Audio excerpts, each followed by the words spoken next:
අ, සුබ සන්ධ්‍යාවක් වේවා ළමයි. තව විනාඩියක් විතර අපි බලමු. තාම කට්ටිය සම්බන්ධ වෙනවා.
අ, හරි. අ, හරි හැමෝටම සුබ සන්ධ්‍යාවක්. අ, මං කියන දේ ඇහෙනවද? මාව පේනවද? කවුරු හරි කතා කරලා පිළිතුරු දෙන්න බලන්න. මාව ඇහෙනවද? පේනවද? ඇහෙනවා සර්. ආහා. අද විතරයි මං පළවෙනි දවසේ ඉඳන් මගේ වීඩියෝ එකක් ඔන් කරලා තියෙන්නේ. පේනවද මාව? පේනවා සර්. හරි. එතකොට අපි පළවෙනි දවස එතකොට ඔයාලා ඇවිල්ලා බිස්නස් මැනේජ්මන්ට් පළවෙනි වසරේ සිසුන් මම හරි නේද? අපි පොඩ්ඩක් ඉස්සරහම කතා බහ කරලා කරගෙන යන විදිහ පොඩ්ඩක් අද පළවෙනි ක්ලාස් එකේ ඉඳන් ඒ ටික පොඩ්ඩක් කතා බහ කරලා ඒ ටික සාකච්ඡා කරලා ඉමු. එහෙම හොඳයි නේද? හොඳයි සර්. ඔව්. හරි. එතකොට ඔයාලා දැන් මැනේජ්මන්ට් පළවෙනි එකේ ළමයි නේද? ඔව් සර්. හරි. එතකොට ඔයාලගේ IT සිලබස් එක තමයි මම කවර් කරන්න යන්නේ. එතකොට මම ගැන කිව්වොත් මගේ නම පූර්ණජිත් ඕවිතිගම. එතකොට මම රැකියාවකට විසිදියට කරන්නේ වෘත්තීය පුහුණු අධිකාරියේ පරිගණක ඩිප්ලෝමා පාඨමාලාව NVQ level 5 කියන එකේ උපදේශ මේ කතිකාචාර්යවරයෙක් විදිහට සේවය කරනවා. ඊට අමතරව අරුප්පල එකේ මම විසිටින් විදිහට උගන්වනවා. ඊළඟට ඔයාලගෙත් උගන්වනවා. අ, එතකොට අපි ඔයාලගේ IT සිලබස් එක ගැන පොඩ්ඩක් සාකච්ඡා කරමු. ඊට කලින් මං කැමතියි ඔයාලගෙන් දැනගන්න ඔයාලා කොහොමද මේ ලෙසන්ස් යනවට කැමති. දැන් මම සාමාන්‍යයෙන් පාඨමාලාව කරන විදිහ තමයි මම ප්‍රසන්ටේෂන් එකක් ඔයාලට හදනවා. දැන් ඔයාලා සිංහල මාධ්‍ය සිසුන්නේ. එතකොට ඔයාලට ප්‍රසන්ටේෂන් එකක් හදනවා. ඊට පස්සේ මේ ප්‍රසන්ටේෂන් එකත් ඔයාලටම මම දෙනවා. එතකොට ඒකල්ලා ඒක උදාහරණ සහිතව ඒක පැහැදිලි කිරීම තමයි මම කරන්නේ. එතකොට ඔන්ලයින් යද්දි ඔයාලට වෙනම නෝට් එකකුත් අවශ්‍යද? කොහොමද? කතා කරන්න අපි අද පොඩ්ඩක් කතා කරමු. සර් පොඩ්ඩක් ලියන්න ඔව්. ලියන්න දෙන්නත් අපිට ටියුට් එකක් වගේ දෙනවද සර්? ඔයාලට මෙහෙමයි ටියුට් එකක් කියන්නේ දැන් ඔයාලට උගන්වන සිලබස් එකේ අපි දැන් ඊළඟට අපි සිලබස් එක බලමු මොනවද තියෙන්නේ කියලා. සිලබස් එකේ තියෙන දේවල් ඔයාලට අවශ්‍ය කරුණු ටික සියල්ලම දාලා මම හදනවා සිංහල මාධ්‍යම ප්‍රසන්ටේෂන් එකක්. අවශ්‍ය තැන්වල ඉංග්‍රීසි තේරුම් දාලා පින්තූර දාලා හදපු ප්‍රසන්ටේෂන් එකක් ඔයාලට දෙනවා. හැම සතියෙම කරනකොට දෙනවා. එතකොට ඔයාලට වෙනම නෝට් එකක් අවශ්‍ය වෙන්නේ නැහැ. ඒක බලාගත්තමත් ඇති. එහෙම නැතුව පොතක ඔයාලට ලියන්න එකක් අවශ්‍යද? සර් ප්‍රසන්ටේෂන් එක PDF එකක් විදිහට දෙන්නේ. PDF එකක් විදිහට දෙන්නත් පුළුවන්. දෙවිදිහටම මම දෙනවා. PDF විදිහට සහ ප්‍රසන්ටේෂන් යන ආකාර දෙකටම මම දෙනවා.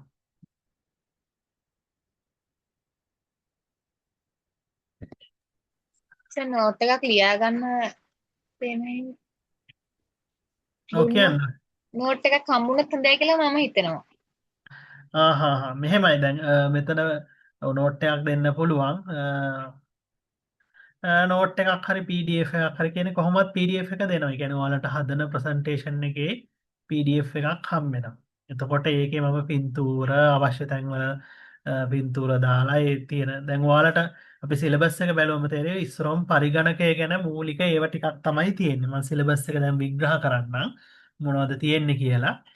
එතකොට ඒකේ පින්තූර ඒවයි දාලා ඔයාලට ඒ කොටස් හඳුනගන්න ඒව එහෙම දාපු ප්‍රසන්ටේෂන් ටිකක් දෙනවා. එතකොට ඒක බලාගත්තමත් ඔයාලට හොඳටම ඇති විභාගයට. ඊට අමතරව ඔයාලා පොත්වල ලියන්න නෝට් එකක් බලාපොරොත්තු වෙනවා නම් ක්‍රම දෙකකට කරන්න පුළුවන්. එකක් තමයි දැන් අපි මේ ක්ලාස් එකේ යන අතරතුරම මට නෝට් එක කියවන්න නෝට් එකක් ලියාගන්න කියවන්න පුළුවන්. එහෙම නැත්තම් ඔයාලට මෙන්න මේ කරුණු ලියාගන්න කියලා මට කියන්න පුළුවන් මෙන්න මේ වැදගත් කරුණු. එතකොට ඔයාලට මේ ක්ලාස් එක ඉවර වෙලා නැවත පොත අරගෙන මේක බලලා අවශ්‍ය කරුණු සටහන් කරගන්න පුළුවන්. කොහොමද හොඳ? නැවත ලියා ගන්න ඕන නම් ඔයාලට ප්‍රසන්ටේෂන් එක බල බලා නැවත මම හිතන්නේ පාඩම් කිරීමකුත් වෙනවා. කොහොමද කැමති? ඔයාලා කැමති විදිහට මමත් කැමති. මොකද මම අපිට සාමාන්‍යයෙන් ප්‍රසන්ටේෂන් එක ටිකක් බලලා ලියා ගන්න අපි නෝට් එක ලියා ගන්න පුළුවන්ද අපිට එතකොට? මොකද්ද? ප්‍රසන්ටේෂන් එක බලලා දැන් සර් ක්ලාස් එක කරලා ඉවරනාට පස්සේ ඔව් ප්‍රසන්ටේෂන් එක අපිට බලලා ඔව් අපිට ඒක නෝට් එක අපිට නෝට් ඩවුන් කරගන්න පුළුවන්ද එතකොට? ඔව් මෙන්න මේ කරුණු ටික ලියා ගන්න කියලා මම සාමාන්‍යයෙන් ඔයාලට හදන්නේ ඔයාලට අවශ්‍ය ප්‍රමාණයටත් පොඩ්ඩක් එහාට නෝට් එකක් මම සාමාන්‍යයෙන් හදන්නේ. ඒකට හේතුව තමයි විභාග මට්ටමට උගන්නනට වඩා පොඩ්ඩක් එහාට ගියාම ඔයාලට තව අමතර කරුණු ටිකකුත් එකතු වෙනවා. එතකොට වඩා හොඳයි. ඉතින් ඔයාලට ඒක බලලා එතකොට මට ප්‍රසන්ටේෂන් එකේ මේ තැන්වල කියන්න පුළුවන් මෙන්න මේ කරුණු ටික සටහන් කරගන්න. මේවා අවශ්‍ය නැහැ කියලා කියන්න පුළුවන්. එතකොට ඔයාලට මේ ක්ලාස් එක ඉවර වෙලා හරි පහුවදා හරි සතියක් තියෙනවනේ ඊළඟ ක්ලාස් එකට. ඒ මොහොතේදී එහෙම ලියා ගන්නත් පුළුවන්. එහෙම නැත්නම් අවශ්‍ය තැනදී මට කියන්න පුළුවන් මෙන්න මේ කරුණු ටික දැම්ම සටහන් කරගන්න කියලා කියන්නත් පුළුවන්. ඒ කියන්නේ මේ මොහොතේම සටහන් කරගන්න අවශ්‍ය වෙන කරුණු තියෙන්නත් පුළුවන්. එතකොට ඔයාලා මොකටත් පොතක් තියාගන්න එක හොඳ වෙයි. මෙන්න මේ ඒ අවශ්‍ය වෙලාවෙදී සමහරට ඒ කරුණ ලියා ගන්න. සමහරට ඔයා ඒ වෙලාවට මතක් වෙන අමතර කරුණු තියෙනවනේ. එතකොට ඒක ප්‍රසන්ටේෂන් එකේ නැති වෙන්න පුළුවන්. ඒක ඒ මොහොතේ ලියා ගන්න පුළුවන්. එහෙම හොඳයි නේද සර්? ඔව්. එහෙම වුණොත් ඔයාලට මේ කරුණ ලියා ගන්න කියලා සටහන් කරලා ඊට පස්සේ ඒ මොහොතේ ලියා ගන්න පොතක් එහෙම තියාගන්න. එහෙම හොඳයිනේ නේද? එහෙම හොඳයි සර්. ඔව්.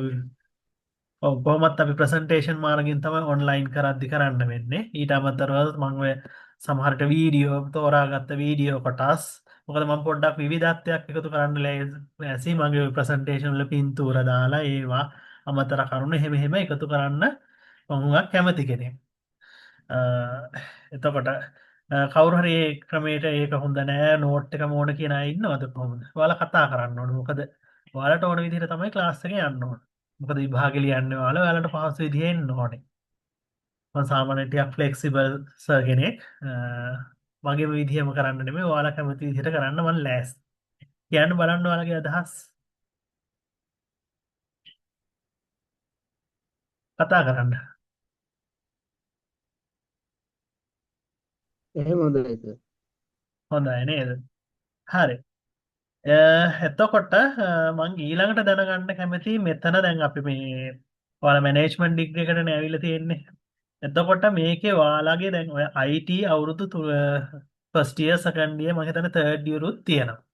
එතකොට ඔයාලගේ IT බෑග්ග්‍රවුන්ඩ් කොහොමද? IT මොන හරි ඔයාලා කෝස් කරලා තියෙනවද? IT මොන හරි කලින් ඉගෙනගෙන තියෙනවද? එහෙනම් මොන හරි මට පොඩ්ඩක් ඒක ගැන පොඩ්ඩක් කීප දෙනෙක් කිව්වොත් කොහොමද ඔයාලා IT මොනවද කරලා තියෙන්නේ සම්බන්ධ විස්තරයක්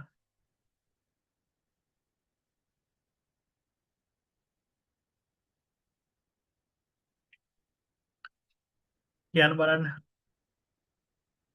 අද විතරයි මෙහෙම බලාමාව බලා ගන්න හම්බෙන්නේ නැහැ. ඊට පස්සේ මම වීඩියෝ එක මෙව්ව කරන් යන්නේ නැහැ. හේතුව තමයි මේ ටිකක් මේ ඩේටා ප්‍රශ්න තියෙනවා. ඒ වගේ පොඩි පොඩි සිග්නල් ප්‍රශ්න ඒවා එහෙම ගැටලු වෙනවා. අනිත් එක්ක කොහොමද ප්‍රසන්ටේෂන් දාපුවම මගේ වීඩියෝ අවශ්‍ය වෙන්නේ නැහැ නේද? කියන්න බලන්න කොහොමද ඔයාලගේ IT පැත්ත? OL ICT කරා. දැන් නම් ඩිප්ලෝමා එකක් කරනවා. මොනවද ඩිප්ලෝමා කරන්නේ? ඒ ජිට් කරපු අය ඉන්නවා. හ්ම්. අහහ. තව කීප දෙනෙක් කියන්න බලන්න. NVQ3 කරපු එක්කෙනෙක් ඉන්නවනේ හොඳයි. මම NVQ ICT ඩිප්ලෝමා ලෙවල් 5ද කරේ. කවුද විමාශි ICT ඩිප්ලෝමා මොකක්ද කරේ? ලෙවල් 5 එකද? මම 5 එකට තමයි මම උගන්වන්නේ. ලෙවල් 4 වෙනකල් කරපු අය OL ICT.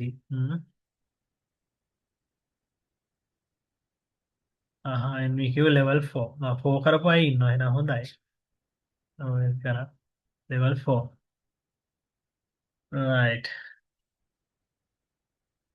OL AL දෙකේම ICT කරපු අය ඉන්නවා. බොහොම හොඳයි. right. ඒ කියන්නේ මට නිකන් කියන්න IT ගැන මොකුත්ම නොලෙජ් එකක් නැති අය නැතුව ඇති නේද? IT ගැන සාමාන්‍ය මොනවා හරි නොලෙජ් එකක් තියෙනව නේද හැමෝටම? එහෙම නැතිම අය කවුරු හරි ඉන්නවද? chat එකේ හරි දාන්න මොනවත්ම නැතිම අය? IT කම්පියුටර් පැත්ත කොහෙන්වත් අහු වෙලාම නැතිම අය.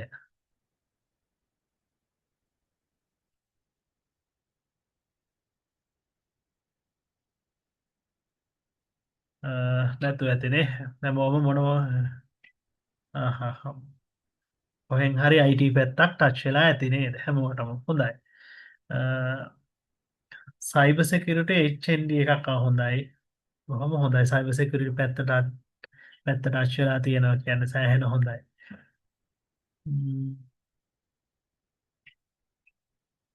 හරි.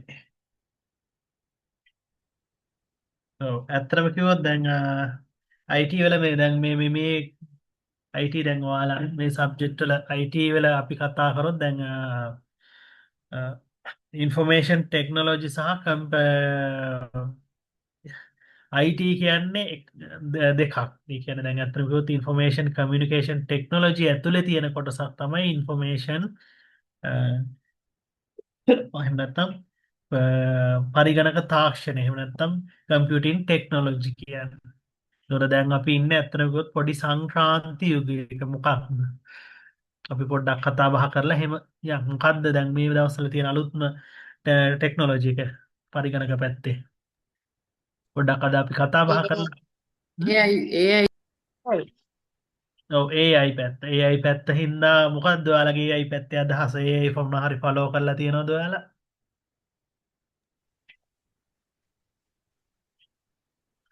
මොනවද AI ගැන ඔයාලා ස්ටඩි කරලා තියෙන්නේ? මොනවා හරි කරලා තියෙනවද? අඩුම ගානේ ෆොටෝ එකක් හදලා හරි වීඩියෝ එකක් හදලා හරි මොනවද AI පැත්ත ගැන ඔයාලා ෆලෝ කරලා තියෙන්නේ? AI use කරලා නෑ සර් chat GPT නම් use කරලා ෆොටෝ හදලා තියෙනවා. හොඳයි. AI පැත්ත ඇත්තටම කිව්වොත් දැන් අපි කැමති වුණත් නැතත් AI පැත්ත අපිට ෆලෝ කරන්න වෙනවා ඉගෙන ගන්න වෙනවා. මොකද දැන් ගොඩාක් ජොබ් වල මේ රෝල්ස් මාරු වෙන කාලයක් මේක දැන් මම ඒක අත්දැකීමෙන්ම දකිනවා මොකද මගේ ස්ටුඩන්ට්ස්ලා හැම IT ෆර්ම්ස් වලට ගිහපු ස්ටුඩන්ට්ස්ලා හැම වෙන වෙන ජොබ් හොයනවා AI පැත්ත හොයනවා මොකද මේ ජොබ් සිකියුරිටි එක AI හින්දා පොඩ්ඩක් අඩු වෙගෙන යන්නේ. ඉතින් ඔයාලටත් කියන්නේ ඔයාලත් AI පැත්ත ෆලෝ කරන්න. AI පැත්ත ප්‍රොම්ප්ට් ඉන්ජිනියරින් පැත්ත එහෙම ඔයාලත් ටිකක් ෆලෝ කරගන්න. ඒ පැත්ත සාමාන්‍යයෙන් ඉගෙන ගන්න එක හොඳ වෙයි ඉස්සරහට. මොකද අර කිව්වා වගේ කම්පියුටර් කියන එක පරිගණක කියන දේ හැම දෙයකටම දැන් නැතිවම බැරි වෙලා තියෙනවා. දැන් ඇත්තටම බැලුවොත් අපි එදිනෙදා කරන හැම කාර්යයකටම පුංචි වැඩේ ඉඳලා ගොඩක් දේවල් වලට පරිගණක කියන දේ එකතු වෙලා තියෙනවා. එතකොට AI කියන දේ ඉස්සරහට ගොඩාක් තද බල විදිහට අපේ ජීවිතයට බලපාන්නේ. හරි. එතකොට අපි බලමු ඔයාලට ඉගෙන ගන්න තියෙන සිලබස් එක මොනවද තියෙන්නේ කියලා. රයිට් මම ඔයාලට සිලබස් එක ෂෙයා කරන්නම් මේ මෙතන පේයි. රයිට්. ෂෙයා වුණාද ඔයාලට? ෂෙයා වුණාද ළමයි? දැන් හරි සෙපෙන්. පේනවනේ. රයිට්. එතකොට ඔයාලට දැන් LMS access තියෙනවද මේකට? LMS හදලා තියෙන්නේ ඔයාලට? එහෙම නැත්නම් තාම නැද්ද? තාම නෑ සර්. තාම නෑනේ. හරි. එතකොට මේකේ මෙන්න මේ ඩීටේල් විස්තරයක් නැහැ. මෙන්න මේ ටික තමයි ඇවිල්ලා තියෙන්නේ. එතකොට මේකේ ඩීටේල් මේකක් අපිට LMS එකෙන් ගන්න වෙනවා. එතකොට තාමත් මගේ ගාව තියෙන පරණ ගිය අවුරුද්දවල LMS එකේ තියෙන විස්තර ටික මේ 18.55 කියන්නේ මේ අවුරුද්දේ අලුතෙන්ම හඳුන්වා දීපු සිලබස් එක. එතකොට ඔයාලා LMS එකක් ඇක්සස් හම්බුනහම මට මේකේ එකක් දෙන්න මේකේ ඩීටේල් වයිස් ගන්න මොකද මම ඔය ස්ටුඩන්ට් කෙනෙක්ගේ එකකින් තමයි මාත් ඒවා හොයාගන්නේ. එතකොට ඒකට ගැලපෙන විදිහට හදන්න ඕනේ. එතකොට මේකේ අපි බලමු මොනවද තියෙන්නේ කියලා. මේක ඉස්සරෝම තියෙනවා පාඨමාලා අන්තර්ගතය. එතකොට ඉගෙනුම් ඵල විදිහට පරිගණක ඒ ටික ඉගෙනුම් ඵල හම්බෙන්න කලින් අපි පාඨමාලා අන්තර්ගතය මොනවද තියෙන්නේ කියලා බලාගෙන යන්න. සමාවෙන්න ළමයි මම මේ කැස්සක් ඇදලා ඉන්නේ වතුර බොනවා. හරි. එතකොට අපි බලමු පාඨමාලා අන්තර්ගතය. එතකොට ඉස්සරෝම තියෙනවා පරිගණක සහ ජුඩාංග පද්ධති සඳහා හැඳින්වීම. එතකොට පරිගණකවල ඉස්සරෝම මේකේ තියෙන පරිගණකයක් කියන්නේ මොකක්ද? එතකොට පරිගණකයේ සමන්විත වෙන කොටස් මොනවද? එතකොට පරිගණකයක් වැඩ කරන්නේ කොහොමද? අන්න ඒ විස්තර ටික තමයි එන්නේ. එතකොට බලන්න මේකේ තියෙනවා පරිගණකයක මූලික මෙහෙයුම්. පරිගණකයේ තියෙන ප්‍රධාන මෙහෙයුම් මොනවද? ඊළඟට මේ පරිගණකවල ඉතිහාසය පරිගණකයක් කොහොමද පටන් ගත්තේ ඉතිහාසය. මේ වගේ පොඩි කතා ටිකක් තියෙනවා. ඊළඟ පරිගණක මෘදුකාංග සහ මෘදුකාංග වර්ග. ඒ කියන්නේ මෘදුකාංගයක් කියලා අපි මෙතනින් අදහස් කරන්නේ පරිගණකවල තියෙන සොෆ්ට්වෙයාර්. එතකොට පරිගණක දෘඩාංග කියලා කියන්නේ පරිගණකයේ තියෙන හાર્ඩ්වෙයාර්. මේවා ගැන කතා කරන්න තියෙනවා ඉස්සරෝම. එතකොට ඉස්සරෝම ඔයාලට තියෙන්නේ පරිගණකයක් කියන්නේ මොකක්ද? ඒකේ තියෙන මෘදුකාංග, දෘඩාංග ඒ වගේ දේවල් ගැන හැඳින්වීමක් තමයි තියෙන්නේ. ඇත්තටම කිව්වොත් අමාරු නැහැ. මං හිතන්නේ දැනටමත් මෙතන ඉන්න ගොඩ දෙනෙක් මේ කොටස් ෆලෝ කරලා ඇත්තේ. මොකද IT බෑග්ග්‍රවුන්ඩ් තියෙන අය ගොඩක් හිටියා මං දැක්කා. ඉතින් සොෆ්ට්වෙයාර්, හાર્ඩ්වෙයාර් මේවා ගැන දැනුමක් තියෙනවා. එතකොට මෘදුකාංග වර්ගීකරණය තියෙනවා. පද්ධති මෘදුකාංග, යෙදුම් මෘදුකාංග. දැන් මේ මෙතන ප්‍රශ්නයක් එන්න පුළුවන් ඔය සිංහල වචන ගැන. ඇත්තටම කිව්වොත් පරිගණක තාක්ෂණය කියන එක සිංහලෙන් ඉගෙන ගන්න ටිකක් අමාරුයි. ඒකට හේතුව තමයි ඇත්තටම කිව්වොත් තියෙන සමහර සිංහල වචන ටිකක් අපබ්‍රංශ වගේ. මොකද හිතන්නේ ඔයගොල්ලෝ ඒක ගැන? සමහර සිංහල වචන දැන් ඔය රැම් එකට එහෙම කියලා තියෙනවා සසම්භාවී මතකය. ඔය O-level එහෙම IT කරපු අය දන්නවා ඇති මේ සිංහල වචන ටිකක් හරි අමුතුයි අපි ඉගෙන ගන්න පරිගණක එකේ. නමුත් එහෙම කියලා බෑ අපි ඒ ටික බලා ගන්න වෙනවා. දැන් මෙතන පද්ධති මෘදුකාංග කියලා කියන්නේ සිස්ටම් සොෆ්ට්වෙයාර්. යෙදුම් මෘදුකාංග කියන්නේ ඇප්ලිකේෂන් සොෆ්ට්වෙයාර්. එතන මම මේ අවශ්‍ය තැන්වල සිංහල එකත් එක්ක ඔයාලට ඉංග්‍රීසි යෙදුමත් දෙනවා. එතකොට ඔයාලට ඒවා මොනවද කියලා වටහා ගන්න පුළුවන්.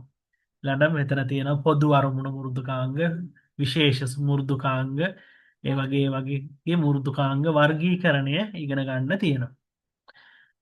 ඊළඟ පුද්ගලික පරිගණක සහ කාර්යාලය යෙදුම්. එතකොට මෙතෙන්දී ඔයාලගෙන් බලාපොරොත්තු වෙනවා මෙන්න මේ Word, Excel, PowerPoint Access. ඒව ගැන සාමාන්‍ය නොලෙජ් එකක් ඔයාලට අවශ්‍ය වෙනවා. එතකොට මම හිතන්නේ ගොඩක් අය Word එහෙම ටයිප් පුළුවන් ඇති, Excel, Access පුළුවන් අය ඉන්නවද? Access.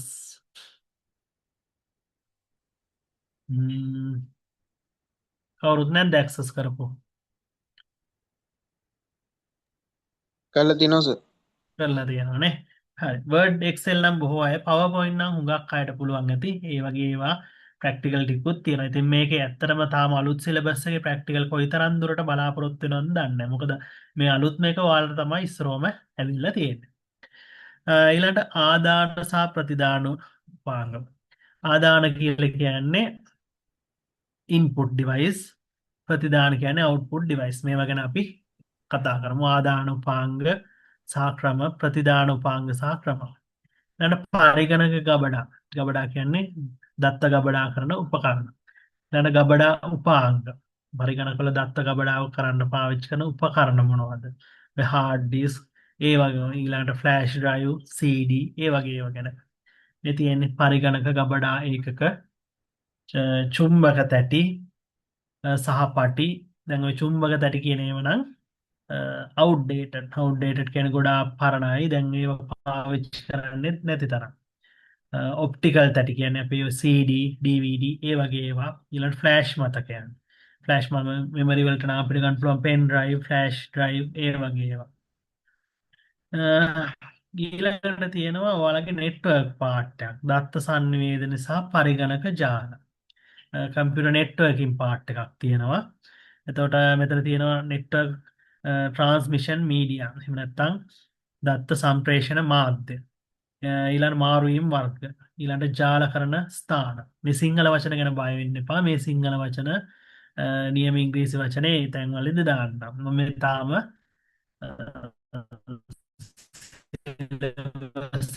තමයි කියවගෙන යන්නේ. ඊළඟ මූලික දත්ත සංනිවේදන උපදෙන්දී අපි ඉගෙන ගන්නවා. network switch, network hub, network gateway. ඊළඟ පරිගණක ජාලවල ප්‍රයෝජන. පරිගණක ජාලවකින් තියෙන අපිට මොනවද ප්‍රයෝජන? වැඩක ප්‍රයෝජන. ඊළඟ දත්ත අන්තර්ජාලය, ඊමේල්, ඉන්ටර්නෙට් ඊමේල්. ඒ ගැන. ඊළඟ world wide web. ඊළඟ ඉන්ටර්නෙට් and web service. එතකොට මම ඔයාලගෙන් සරල ප්‍රශ්නයක් අහන්නම්. www කියන එකයි ඉන්ටර්නෙට් කියන එකයි දෙකක්ද එකක්ද? සරල උත්තරයක් දෙන්න බලන්න කවුරු හරි. දෙක. ඔව් මොකක්ද දෙකේ වෙනස? www. කියන්නේ වෙබ් අඩවියක්. www කියන්නේ වෙබ් අඩවියක්. වෙබ් අඩවි වලට භාෂා සමාවිතා කරන්නේ. එතකොට ඉන්ටර්නෙට් කියන්නේ ඉන්ටර්නෙට් කියන්නේ සම්පූර්ණ ජාලයම යම් මට්ටමකින් හරි ඉන්ටර්නෙට් කියන්නේ ලෝකේ පුරාම ව්‍යාප්ත වෙලා තියෙන අන්තර්ජාලයට.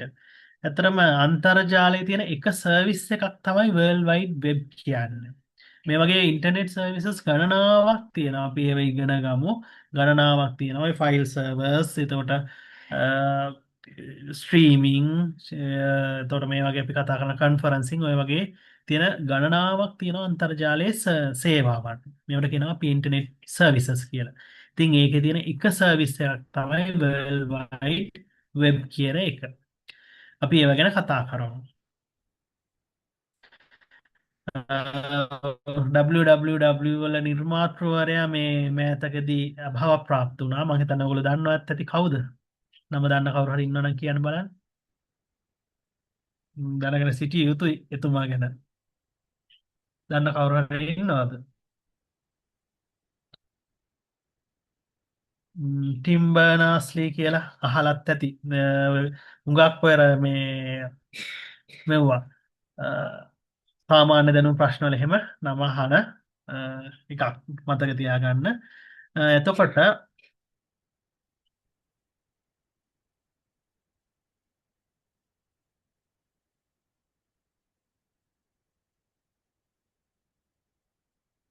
හරි. ඊළඟට අපිට තියෙනවා වෙබ් බ්‍රවල් wide web internet and web services web වල තියෙන සර්විසස් ඒවා ගැන ඊළඟට වෙබ් බ්‍රවුසර්ස් ඒවා ගැන ඉගෙන ගන්න. ඊළඟට අපිට තියෙනවා දත්ත සමුදායන් කියලා කියන්නේ මෙතන ඩේටාබේස් සහ ඩේටාබේස් මැනේජ්මන්ට් සිස්ටම්ස් ගැන ඉගෙන ගන්න. මේ තියෙන්නේ සම්බන්ධතා දත්ත සමුදා සංකල්පය දත්ත සමුදායක් නිර්මාණය කිරීම ආයතන සම්බන්ධතා ආකෘති. එතන මෙතන ඩේටාබේස් එකක් හදන්නේ කොහොමද? ඒ ගැන තමයි මෙතන තියෙන්නේ. ඊළඟට දත්ත සමුදා පද්ධති මෘදුකාංග අන්තර්ජාල දත්ත සමුදායන්. දැන් මේ දත්ත සමුදායන් කිව්වම ඇත්තටම කිව්වොත් අපිට හුරු නැහැ. අපිට නමුත් ඩේටාබේස් කිව්වම අපිට හුරුයි. මෙතන ඩේටාබේස් වල කන්සෙප්ට් ගැන ඩේටාබේස් එකක් හදන්නේ කොහොමද? ඒ සඳහා පාවිච්චි කරන සොෆ්ට්වෙයාර් මොනවද? ඒව ගැන අපි මෙතන කතා වෙනවා. right. ඊළඟ තියෙනවා අන්න සයිබර් සිකියුරිටි පැත්ත පරිගණක ආරක්ෂාව සහ ආචාර ධර්ම. එතකොට පරිගණක වල කම්පියුටර් එතික්ස් සහ ඒකේ තියෙන සිකියුරිටි ගැන එතන කතා වෙනවා. ඊළඟට තියෙනවා බලන්න අන්තර්ජාල සහ ජාල ප්‍රහාර සයිබර් ඇටැක්ස්. ඔයගොල්ලෝ දන්නවා සයිබර් ඇටැක්ස් මොනවද? හැකින් වෙන්න පුළුවන් virus attack, malware, Trojan, spams, man in the middle attack වගේ විවිධ ක්‍රම වලින් ඊළඟ රැන්සම්වෙයාර් ඒ වගේ ඒවා ගැන අපි මේ කොටසේදී කතා කරනවා. ඊට පස්සේ ඒවයින් කොහොමද ආරක්ෂා වෙන්නේ කියන එක ගැන අපි මෙතෙන්දී කතා කරනවා. ඊළඟට අපි තව කතා වෙනවා බලන්න මෙතන තියෙනවා අන්තර්ජාලයේ තියෙන ලොකුම ගැටලුවක් තමයි අන්තර්ජාලයෙන් හින්දා පෞද්ගලිකත්වය. පෞද්ගලිකත්වයට ලොකු ප්‍රශ්න වෙන්න පුළුවන්. මොනවද? අන්තර්ජාලයෙන් හින්දා පෞද්ගලිකත්වයක් කියන එක නැත්තටම නැති වෙන තරමට තම තමුන්ගේ පෞද්ගලිකත්වය හානි වෙන්න පුළුවන්. right. මේක හින්දා සමහර විට විවිධ ගැටලු ඇති වෙලා තියෙනවා. ඇත්තටම කිව්වොත් අපි දන්නේම නැතුව අපේ පෞද්ගලික දත්ත විවිධ ආකාර ක්‍රම වලින් අරන් අයින් කරන්න පුළුවන්. දැන් සරල උදාහරණයක් කිව්වොත් දැන් මෙන්න මේ වගේ කොන්ෆරන්ස් මීටින් එකක් යනකොට බය වෙන්න එපා. කාට හරි ඕනනම් පුළුවන් කාගේ හරි වෙබ් කෑම් එක මොකද කරන්නේ? ඔන් කරවලා ෆොටෝ එකක් ගන්න පුළුවන්. ටෙක්නොලොජි එක ඒ වගේ කරන්න පුළුවන්. බය වෙන්න එපා මම එහෙම කරන්නේ නැහැ. නමුත් එහෙම කිරීමේ හැකියාව තියෙනවා. ඉතින් එහෙම ඒකින්ද තමයි ඔයගොල්ලෝ දැකලා ඇති දැන් එන බොහෝ ලැප්ටොප් වල වෙබ් කෑම් එක වහන්න වෙනමම ප්ලාස්ටික් ස්විච් එකක් තියෙනවා. එතකොට ඒකෙන් පර්මනන්ට්ලි වහලා තියන්න පුළුවන්. එතකොට අර සොෆ්ට්වෙයාර් වලින් කැම් එක ඔන් කරා වුණත් වැඩක් වෙන්නේ නැහැ. මොකද අතන මැනුවලි වහලා. එහෙම එන්න හේතුව එහෙම කරීමේ හැකියාවක් උනත් තියෙනවා. ඊට අමතරව පරිගණකයට පිවිසිලා ඒකේ තියෙන්නේ මොනවද? ඒ දත්ත ටික පැහැර ගන්න පුළුවන්. අර ෆොටෝ තිබ්බොත් ඒවා ක්‍රෙඩිට් කාඩ්, ඩෙබිට් කාඩ් ඒවා විස්තර තිබ්බොත් ඒවා ගන්න පුළුවන්. පාස්වර්ඩ් වගේ ඕන දෙයක් ගැනීමේ හැකියාව තියෙනවා. ඒව ගැන මෙතෙන්දී අපි කතා කරන ගන්නවා පෞද්ගලිකත්වය. ඊළඟට තියෙනවා ව්‍යාපාරයේ තොරතුරු පද්ධති සහ ඒවායේ යෙදීම. ඊළඟට එනවා ඔය දැන් බිස්නස් ඉන්ෆර්මේෂන් සිස්ටම් එහෙම නැත්නම් ව්‍යාපාරික තොරතුරු පද්ධති. ඉතින් මේ වයින් බොහෝ ව්‍යාපාර දැන් නවීන ලෝකයේ තියෙන බොහෝ ව්‍යාපාර තමුන්ගෙම තියෙන තොරතුරු පද්ධති පාවිච්චි කරනවා. ඒකට හේතුව තමයි තමුන්ගේ ව්‍යාපාරය වෙනත් අයගේ ව්‍යාපාර වලට වඩා බොහොම වේගයෙන් තරම් මේකට අපි කියනවා කම්පිටිටිව් ඇඩ්වාන්ටේජ් එකක් කියලා. මෙන්න මේ කම්පිටිටිව් ඇඩ්වාන්ටේජ් එකක් ලබා ගන්න බොහෝ සමාගම් විසින් පාවිච්චි කරනවා තමුන්ගෙම තොරතුරු පද්ධතිය. ඉතින් මේ තොරතුරු පද්ධතිය මගින් එයාලා බලාපොරොත්තු වෙනවා ව්‍යාපාරයේ තොරතුරු විශ්ලේෂණය කරලා තමුන්ගේ ආයතනයට බලපාන දීර්ඝ කාලීනව ආයතනයේ දියුණුවට බලපාන තීරණ ගද්දී ඒ තොරතුරු පාවිච්චි කරන්න. ඉතින් මේ කොටස් ගැන මෙතෙන්දී අපි සාකච්ඡා කරනවා. ව්‍යාපාරයේ භාවිතා වන තොරතුරු පද්ධති වර්ග. ඊළඟට මෙන්න මේ මෙතෙන්ට ආවට මේ එක්ස්ට්‍රානෙට් සහ ඉන්ට්‍රානෙට් කියන කොටස් මේක ඇත්තටම එන්න ඕනේ මෙන්න මේ ඉන්ටර්නෙට් කොටසදී. ඉන්ට්‍රානෙට් සහ එක්ස්ට්‍රානෙට් කියන්නේ ව්‍යාපාරවල පාවිච්චි කරන අභ්‍යන්තර ජාල. සරල උදාහරණයක් කිව්වොත් දැන් ඔය අන්තර්ජාලය පාවිච්චි කරලා තම තමුන්ගෙම ඔය VPN වගේ තාක්ෂණයන් පාවිච්චි කළා තමුන්ගෙම සිස්ටම් හදාගෙන තියෙනවා කම්පැනි. ඒවට හැබැයි පාවිච්චි කරන්නේ සාමාන්‍ය අන්තර්ජාලයමයි. දොර ඉන්ට්‍රානෙට් කියලා කියන්නේ ඒකේ අභ්‍යන්තර. ඒ කියන්නේ කම්පැනියම ස්ටාෆ් එකට යූසර්නේම් පාස්වර්ඩ් දීලා ඇතුළට එන්න හදලා තියෙන යූසර්ස්ලා. එක්ස්ට්‍රානෙට් කියන්නේ කම්පැනියෙන් බාහිර පුද්ගලයින්ට උදාහරණයක් විදිහට සප්ලයර්ස්ලට වගේ ඒකට ඇක්සස් දෙන්න පුළුවන් විදිහට හදපු පද්ධතිය. ඒ ටික ගැන කතා වෙනවා. ඊළඟට අන්තිමට තියෙනවා පරිගණක තාක්ෂණයේ මෑත කාලීන වර්ධනයන් සහ අනාගත ප්‍රවණතා. ඒතර පරිගණක තාක්ෂණයේ මේ මෑත කාලයේදී මොනවද අලුතෙන් දියුණු වෙලා තියෙන්නේ? මොනවද නව ප්‍රවණතාවයන්? සහ අනාගත ප්‍රවණතා. මේ ක්ලවුඩ් කම්පියුටිං. ඔයගොල්ලෝ අහලත් ඇති ක්ලවුඩ් කම්පියුටිං කියන්නේ මොකක්ද කියලා. ඊළඟ ජංගම පරිගණකකරණය සහ අනාගත ප්‍රවණතා. එතන මේ ටික තමයි ඔයාලට සාකච්ඡා කරන්න තියෙන සිලබස් එක. හරි. මේක ගැන මොන හරි ඔයාලට දැනගන්න තියෙනවද? සිලබස් එකේ මොන හරි කොයි හරි තැනක් ප්‍රශ්නගත දැනක් තියෙනවද? එහෙම එකක්. දැන් මේක ඇත්තනම කිව්වොත් මේක අපි ඔයාලට කරන්න තියෙන ප්‍රමාණය හොයාගන්න අපිට LMS එකක් හරහා කොච්චරක් එකේ තියෙනවද කියලා බලන්න වෙනවා. නමුත් මෙන්න මේ ප්‍රමාණයට යනවා ඇති කියලා මගේ අයිඩියා එකක් තියෙනවා. ඉතින් අපි මේ ප්‍රමාණයෙන් කරගෙන යන්න. LMS එක හම්බ වෙනකන්. අහන්න බලන්න ඔයාලට මේ සිලබස් එකේ තියෙන තැන් ගැන මොන හරි ගැටලු මම මේක ඔයගොල්ලෝ දැක්කද මේක? ඔයාලට හම්බුණාද මේක? එතකොට ඔයාලට නිර්දේශ කියවීම් තියෙනවා මෙන්න මෙතන. පොත් කීපයක් වර්මාර්ට්ගේ Discovering Computers Essential Digital Technology Data and Devices නෝඩෙල්ගේ මේක ඉතින් මේ පොත් හැකිනම් කියවන්න වෙලාව තියෙනවා නම් එහෙම නැත්නම් ප්‍රශ්නකුත් නැහැ මම මේ සියල්ලම මොකලා දෙන්න තමයි බලාපොරොත්තු වෙන්නේ. ඉතින් සිලබස් එක ගැන මොන හරි ගැටලු තියෙනවා නම් අහන්න බලන්න.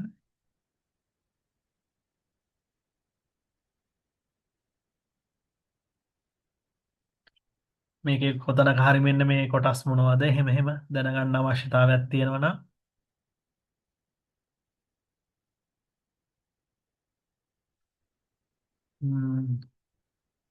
පොඩ්ඩක් කතා බහ කරාට කමක් නැහැ. ඔයාලට ඕනම වෙලාවක ඒ වගේ මම කැමතියි කියන්න මේ ක්ලාස් එක යනකොට මොකක් හරි ඔයාලට ගැටලුවක් කොතනක හරි පැන නැගුණොත් ප්‍රශ්නයක් නැහැ එක්ක chat එකේ දාලා අහන්න පුළුවන්. එතකොට මම ඒක බලලා කියලා දෙනවා.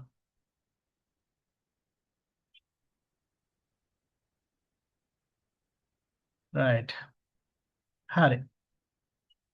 එතකොට මේ ටික තමයි අපි කතා කරන්න තියෙන පාඩම ඔයාලගේ කතාව තියෙන්නේ. විශේෂ ගැටලුවක් නැතුව ඇති කියලා මම හිතනවා.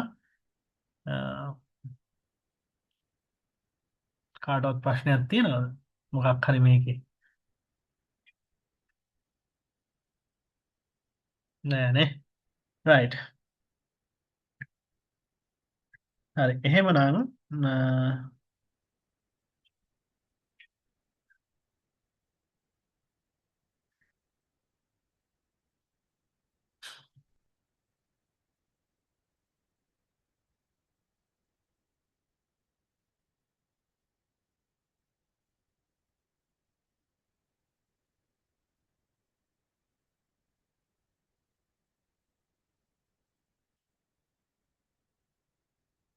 හරි. අපි එහෙනම් දම්පරක් දෙන්න.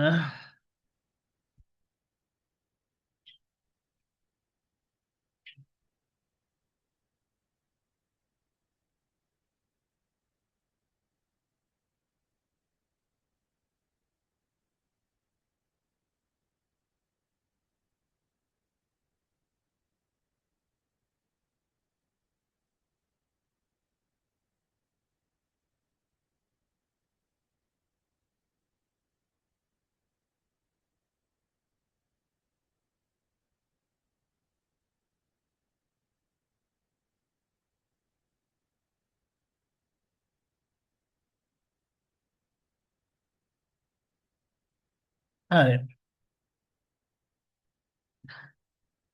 එහෙමනම් ඔයාලට අපි පොඩි ලෙසන් එකක් අපි පටන් ගමු.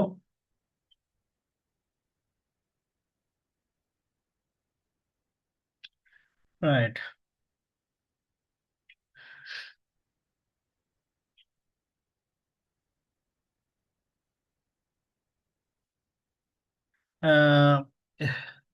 ඉස්සරෝම ඔයාලට පරිගණක ගැන හඳුන්වන්න ඒ කොටස් ටික තියෙන්නේ. නමුත් අපි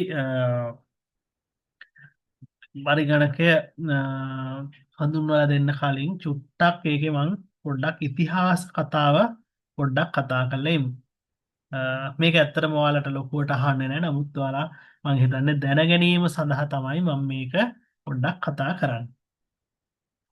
මේක ඔයාලා නෝට් ලියා ගන්න එහෙම අවශ්‍ය නැහැ. මේකේ සමහර පොයින්ට්ස් තියෙනවා ඔයාලට සමහර විට වැදගත් වෙයි. මේක ඔයාලට මං ලෙසන් එක අවසානයේ මේ chat එකේ දානවා ලබා ගන්න පුළුවන්. ඇත්තට මේක සමහර කොටස් ඔයාලට අවශ්‍ය වෙයි. නමුත් මේක මම මේ හඳුන්වා දීමක් වශයෙන් අද දවසේ තමයි මේක කරන්නේ. හරි. ෂෙයා වුණාද? ෂෙයා වුණාද ලෙසන් එක? ඔව් සර්. හරි. මේක ඉංග්‍රීසියෙන් තිබ්බා කියලා වොරි වෙන්න එපා. මේක මේ මොකද ඔයාලගෙන් ප්‍රශ්න අහන කොටසක් නෙමෙයි. මේක අද පටන් ගන්නම් යන්මක් විදිහට ඔයාලට මේක දෙන්නේ. ඔයාලට මේක විභාගයට විතරක් නෙමෙයි. මේක සමහර පොයින්ට්ස් මත් මේ පරිගණකේ කොතනින්ද කොහාට ආවේ කියන එක පොඩ්ඩක් දැනගන්න අවශ්‍යයි. මේක ටිකක් දිග ලෙසන් එකක්. නමුත් මේක අවශ්‍ය ටික විතරක් අපි බලමු. හරි. right. එතකොට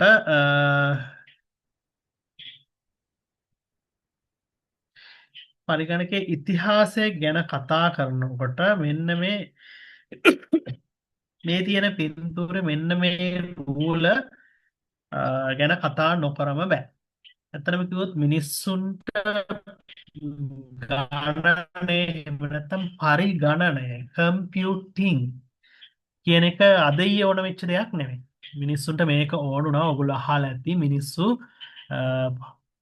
මේ ගල් යුගය අර යුග ගානක් පහු කරා. ඉස්සරවම ආව ගල් යුගය. ඊට පස්සේ මොකද්ද? දඩයම් යුගය. ඊට පස්සේ එන්ඩේර යුගය, ගොවි යුගය. ඔන්න ඔහම මිනිස්සු යුග ගානක් පහු කරා. එතකොට මිනිස්සුන්ට ඔය මේ ඉස්සරවම ගණනය කිරීමක් ඕන වුණාය කියලා කියන්නේ එන්ඩේර යුගයේදී. එන්ඩේර යුගය කියන්නේ දැන් ওই ගල් යුගය කියන්නේ මිනිස්සු අර ගල් ගුහා වලට වෙලා ඊට පස්සේ සත්තු මරන් කාලා ඔය ලංකාවේ තියෙන බෙලිලෙන හැම හිටපු කාලේ. ඉතින් ඉන්ඩේර යුගයට ආවට පස්සේ මේ මිනිස්සුන්ට ඕන වුණා උදේට ඉන්ඩේර යුගය කියන්නේ සත්තු බලා කියාගෙන මිනිස්සු ජීවත් වෙච්ච කාලය. ඉතින් මෙන්න මේ කාලෙදී මේ මිනිස්සුන්ට ඕන වුණා තමුන්ගේ උදේට එළියට යවන සත්තු ටික හවසට ඒ ගානම ආවද කියලා ඒ ප්‍රමාණයම ඉන්නවද කියලා හොයාගන්න ක්‍රමයක්. මේ කාලේ වෙනකොට ඔය ඉලක්කම් අනම්මනම් මොකුත් හොයාගෙන තිබ්බේ නැහැ. ඒකට මේ මිනිස්සු පාවිච්චි කරලා තියෙනවා. දැන් මේක නම් ඒක නෙවෙයි කෝට්ටක් අරගෙන ඒකේ ගල් වලින් කට්ට කපලා තියෙනවා. මේකට කියනවා ටැලි ස්ටික් එහෙම නැත්නම් ගණක පෙත කියලා. ඉතින් මෙන්න මේක පාවිච්චි කරලා මෙයාලා මොකද කරලා තියෙන්නේ? කොච්චරක් සත්තු හිටියද කියලා අඳුනගන්න මේක පාවිච්චි කරලා තියෙනවා. ඉතින් මෙන්න මේ උපකරණයේ විකාශනයක් තමයි මේ අදට ඉංජිනේරු පාවිච්චි කරන නේපියර් රූල කියන මෙන්න මේ උපකරණ. මේක ඉංජිනේරුස්ලා ගාව දැක ගන්න පුළුවන්. මෙන්න මේ නේපියර් රූල කියන්නේ අන්නේ ගණක පෙත විකාශනයක්. මේක මේව ස්ලයිඩ් කරලා ගණනය කිරීම කරගන්න පුළුවන් ඉංජිනේර්ස්ලා අදටත් පාවිච්චි කරනවා. ඒතකොට පළවෙනියටම ඔය පරිගණනය එහෙම නැත්නම් කම්පියුටිං කියන එකට උපකරණයක් පාවිච්චි කරලා තියෙන්නේ ඔය බැබිලෝනියාවේදී. බොහෝ ඈත බැබිලෝනියාව එහෙම නැත්නම් අද වෙනකොට ඉරාකය කියලා හඳුන්වන රටේ තමයි පාවිච්චි කරලා තියෙන්නේ එන්ඩේර යුගයේදී. කියන්නේ අවුරුදු 10 ගානකට කලින්. ඒතකොට මේක තමයි මිනිස්සුන්ගේ ඉස්සරෝම ගණනය කිරීමක අදහසක් ආවයි කියලා කියන්නේ. right. එතකොට මේ කතා ටික එනවා කම්පියුටර්. මේ තියෙන්නේ පළවෙනි ඉලෙක්ට්‍රොනික් ඩිජිටල් කම්පියුටර් එක කොලෝසස් කියන එක. මේ ඇත්තටම කිව්වොත් දැන් තියෙන කම්පියුටර්ස් වගේ නෙමෙයි අති විශාල ප්‍රමාණයක කම්පියුටර්ස් ඒ වගේ ඒවා. ඊළඟට ජපාන් ඔගොල්ලෝ පොඩි කාලේ සෙල්ලම් කරන්න ඇති ගණක රාමුව කියලා. මෙන්න මේකෙන් හැමෝම ගණන් හදලා තියෙන්න ඇති. ගණක රාමුව කියන මේ උපකරණේ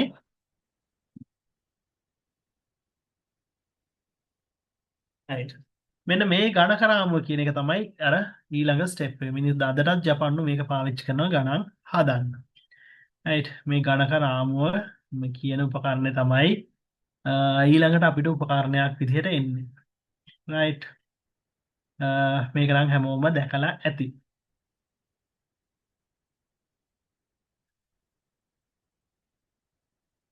මේ තියෙන්නේ ඇබකසය. අවුරුදු 5000කට කලින් තිබ්බා මෙන්න මේ ඇබකසය. was used in Babylon. අවුරුදු 2000ට කලින් බැබිලෝනියාව එහෙම නැත්නම් අද වෙනකොට ඉරාකය කියන රටේ තමයි මේක පාවිච්චි වෙලා තියෙන්නේ. මේකෙන් ඔය ඔයගොල්ලොත් ගණන් හදලා ඇති. මේකෙන් හරි වේගෙන් ඔය ජපන් එවුන් එහෙම හදනවා. දැන් ජපන් නම තමයි ඇබකස්.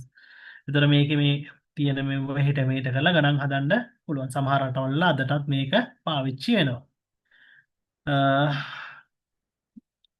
ඊළඟට මෙන්න මේ ජෝන් නේපියර් කියන ගණිතඥයා. මෙයා හැදුවා එයාගේ නේපියර් රූල කියලා. නේපියර් ඇල්ගොරිතම් කියන එක පාවිච්චි කරලා මෙන්න මේ නේපියර් රූල කියන එක මෙයා හැදුවා. හදලා ඊට පස්සේ ඒකෙන් ඒක අදටත් ඔය පාවිච්චි වෙනවා සමහර කැල්කියුලේෂන්ස් පාවිච්චි කරා. මේ තියෙන්නේ ජෝන් නේපියර්.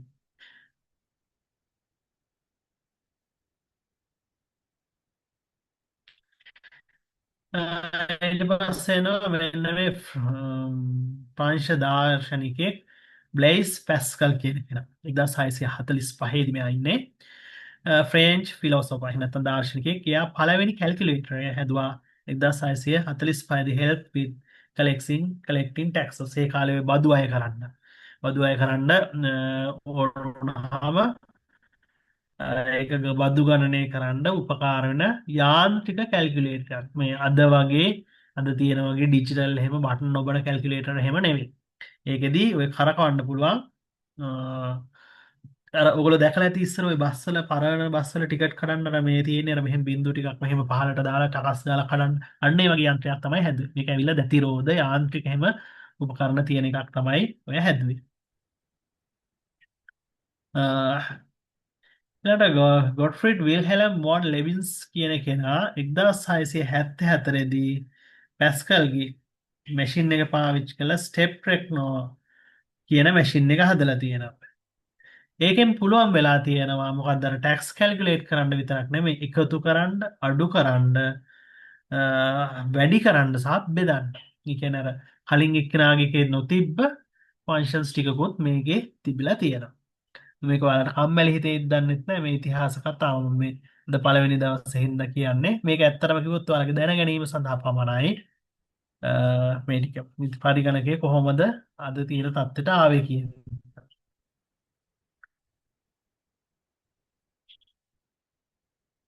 මේකේ කාට හරි හොයාගෙන යන්න පුළුවන් විවිධ උපකරණ එක එක්කෙනා හදලා තියෙනවා. මේ ජෝසප් මාරි ජැකාඩ් කියන කෙනා මෙයා තමයි ඔය පංච් කාඩ් කියන සිස්ටම් එක හොයාගෙන තියෙන 1804 දී පංච් කාඩ් කියන මැෂින් එක මේක තමයි ඇත්තටම කිව්වොත් පළවෙනි ප්‍රෝග්‍රෑමබල් ඉලෙක්ට්‍රොමෙකැනිකල් ඇන්ඩ් ඉලෙක්ට්‍රොනික කම්පියුටිං පටන් ගත්තේ. පංච් කාඩ් එක කියලා කියන්නේ සිදුරු තියෙන කාඩ් පතක්. එතකොට දත්ත කියවන්නේ මෙන්න මේ කාඩ් පතේ තියෙන සිදුරු පාවිච්චි කරලා. එතන මේ සිදුරු සහිත කාඩ් පත පාවිච්චි කරලා ප්‍රෝග්‍රෑම් ලියන්න පුළුවන්. එතකොට මෙන්න මේකෙදි තමයි මෙන්න මේ පුද්ගලයා තමයි ඒක හොයාගෙන තියෙන්නේ. ඔන්න එනවා පරිගණකයේ පියා. අවුරුදු 19 වෙනි හිටියේ චාල්ස් බැබේජ්. මෙයා හැදුවා ඇනලිටිකල් එන්ජින් කියන එකේ concept එක. Charles Babbage designed the difference engine and analytical engine in the early 19th century.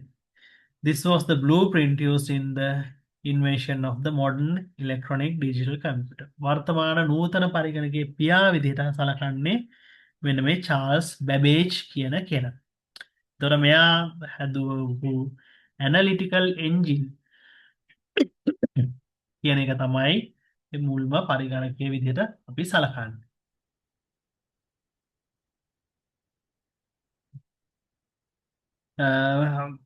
එතොට මෙයාට එක සම්පූර්ණයෙන් හදාගණ්ඩ බැරි වෙලා තියෙනවා ඉවර තියෙනවා පස්සේ එක තමයි හදල තියෙන්නේ. මෙන්න මේ ලේඩි කෙන ලේඩියෝ ගස්ටායට මෙන්න මේකේ කවුද මෙන්න මේ බැබේජ්ගේ සොයා ගැනීම එමනත්තන් ඉන්වේශන්ස් ටික රෙකෝඩ් කරලා තියෙන මෙන්න මෙය. එතකොට එයා ඇවිල she was a brilliant mathematician who helped Babbage in his work. එයා ඇවිල්ලා මේ හොඳ දක්ෂ ගණිතඥයෙක්. මෙන්න මේ ලේඩි ඔගස්ටා කියන කෙනා. ඉතින් මෙයා අර බැබේජ්ගේ සටහන් අනුව යමින් එයා ප්‍රෝග්‍රෑම් කරන්න ලපු මැෂින් එකක් හදලා තියෙනවා. programs to be run on Babbage machine. She is recognized as the first computer programmer. ඒතකොට පළවෙනි පරිගණක ප්‍රෝග්‍රෑමර්. එහෙම නැත්නම් පළවෙනි කම්පියුටර් ප්‍රෝග්‍රෑම් එක ලියලා තියෙන කවුද? මෙන්න මේ කාන්තාව. අන්න ඒක කාන්තාවන්ට වැදගත් දෙයක්. ලේඩි ඔගස්ටාගේ ඇඩා කියන කෙනා ඔය චාල්ස් බැබේජ් කියන එක්කෙනාගේ වැඩත් එක්ක වැඩ කරගෙන ඉඳලා තියෙනවා. එතකොට එයා හොඳ මැතමැටිෂියන් ගණිතඥයෙක්. එයා තමයි පළවෙනි පරිගණක කම්පියුටර් ප්‍රෝග්‍රෑමර් කෙනා. පළවෙනි ප්‍රෝග්‍රෑමර් කෙනා.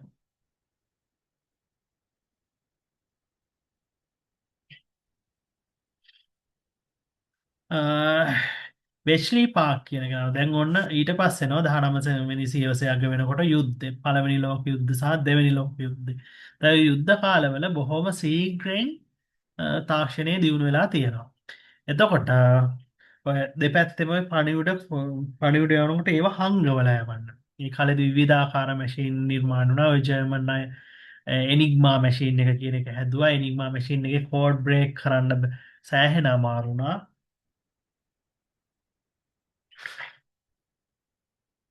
මේක ගැන දුරනැගිච්ච ගොඩක් කතාවල් තියෙනවා. ඉතින් මෙන්න මේ වෙච්ලි පාක් කියන එකේදී මෙන්න මේ කෝඩ් බ්‍රේකර්ස්ලා මෙන්න මේ කම්පියුටර්ස් තාක්ෂණය පාවිච්චි කරලා තියෙනවා මෙන්න මේ රහස් පණිවිඩ බ්‍රේක් කිරීම සඳහා.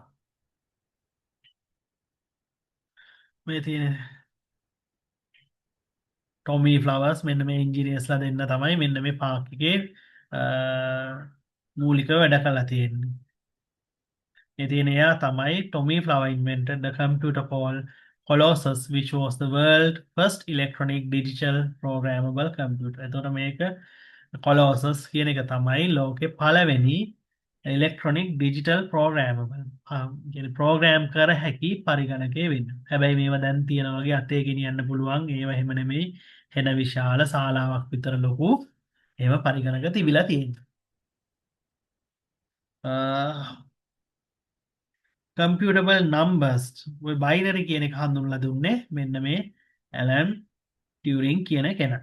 ඉතින් මේක අපි අවශ්‍ය ඒවා ටික විතරක් බලාගෙන යමු. හොවාර්ඩ් එක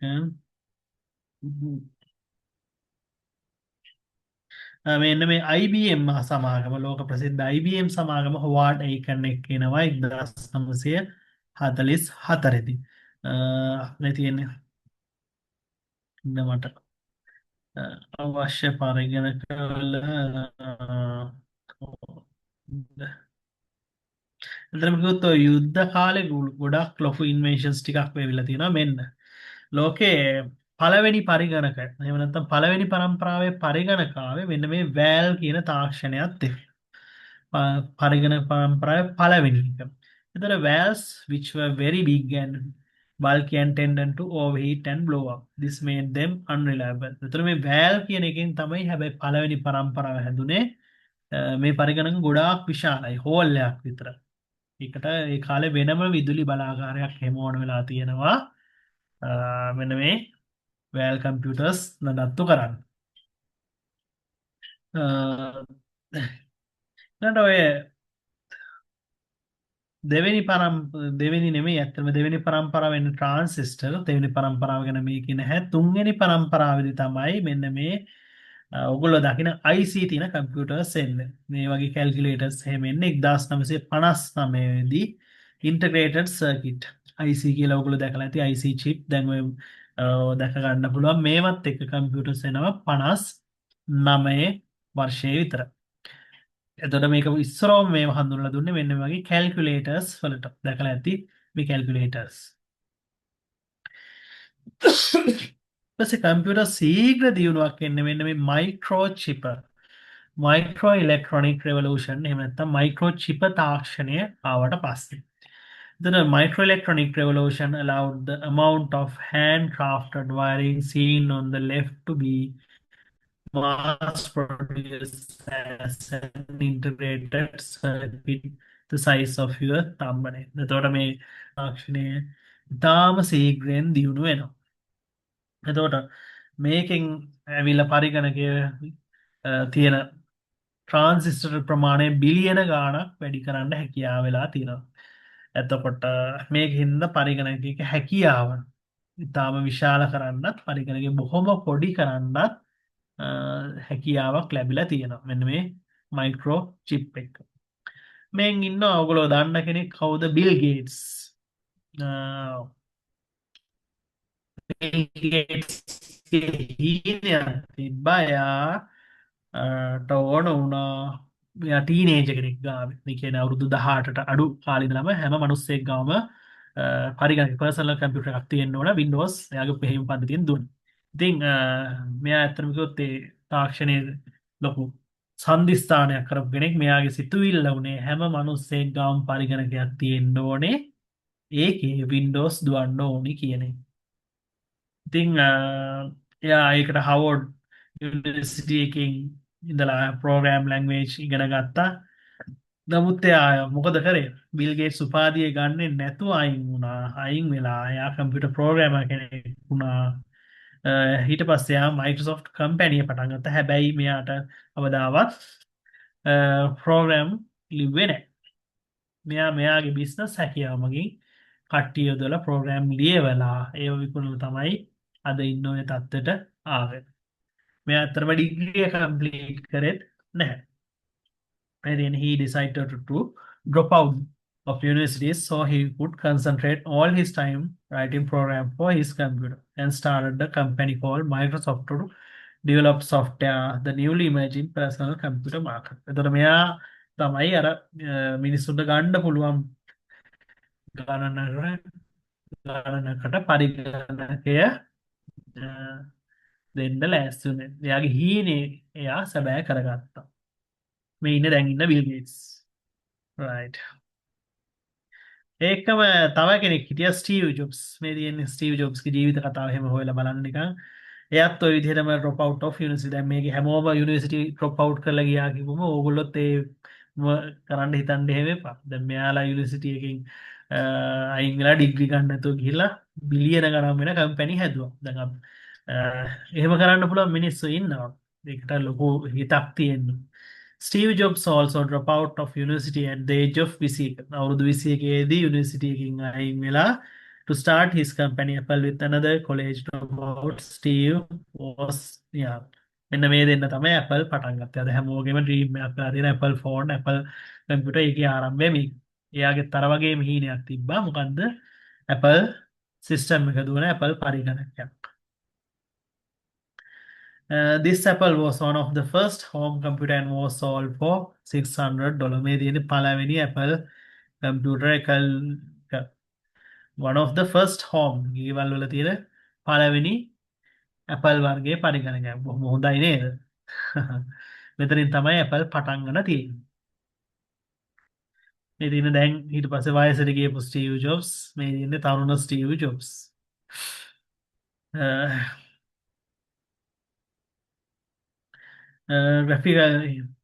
graphical user interface which made using the computer very. එතකොට මේ මුල් යුගයේ පරිගණකවල තිබ්බේ නැහැ. දැන් පාවිච්චි කරන ලස්සන graphics පාවිච්චි කරන interfaces. ඒ වුණොත් තිබ්බේ කළු සුදු තිරයක commands නියෝග type කරලා පාවිච්චි කරන computers. ඉතින් මෙන්න මේ ස්ටීව් ජොබ්ස් ඒක වෙනස් කරලා මෙන්න මේ graphics දැන් අපි ඔය පාවිච්චි කරන computer button icons එතකොට menus ඒවා පාවිච්චි කරලා කම්පියුටරේ වැඩ කරන්න හැදුවේ මෙයා.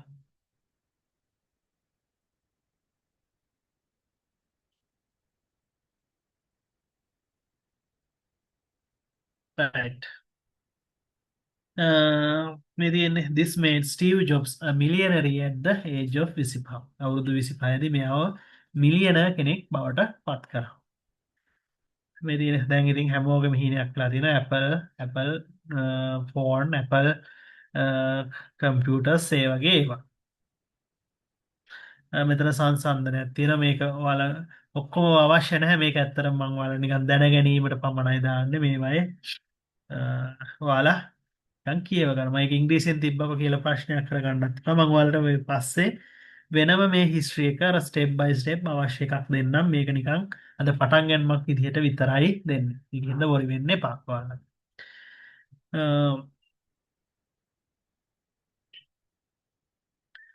ඊළඟට මෙන්න මේ පළවෙනි සර්ච් එන්ජින් එක දැන් ඔයගොල්ලෝ පාවිච්චි කරන Google Chrome වගේ සර්ච් එන්ජින් එක ඉස්සර උනේ බෑක්රබ් කියන මෙන්න මේක. ඉස්සරෝම සර්ච් එන්ජින් එක එහෙම නැත්නම් අන්තර්ජාල සර්ච් එන්ජින් එකක් විදිහට ආවේ මේ. ඔයගොල්ලෝ ඉපදිලාවත් නැහැ හැබැයි මේක එද්දි. ඊට පස්සේ Google ආවා they decide to rename backrub කියන එක Google play on the word Google a mathematical term for number 1 followed by 100 zero. This was to show it was their missions to organize the seemingly infinite amount of information on the internet. Google කියන්නේ සංඛ්‍යාවක්. මොකද්ද 1 followed by 100 zero. මේ කියන්නේ එක ගාව බිංදු 100ක් ලිව්වොත් ඒකට කියන නම තමයි Google. මේක කොහොම ස්පෙල් කරනවද මන් දන්නේ නැහැ. ඒක තමයි මේගොල්ලෝ Google බවට හරවන්නේ. ඒ කියන්නේ එක ගාව තව බිංදු 100ක් ලිව්වම එන සංඛ්‍යාවට කියන එක තමයි ඔය Google කියන එකට අදලා තියෙන්නේ. එයාලා අර පළවෙනි සර්ච් එන්ජින් එක බෑක්අප් කියන එක ඒ නමට හැරෙව්වා. ඒ තියෙන්නේ Google ලගේ සර්විස් ඔවා ටික. ඔයාලා දන්නවා. මේ තියෙන්නේ key points ටික. මේ තියෙන්නේ 2010 Apple introduced the iPad Windows Vista 2007 දී මේ තියෙන්නේ 84 Apple introduced the Macintosh. එතකොට ඉස්සරෝම Apple තමයි කම්පියුටර් එකක් personal computer එකක් විදිහට Apple තමයි පටන් ගත්තේ.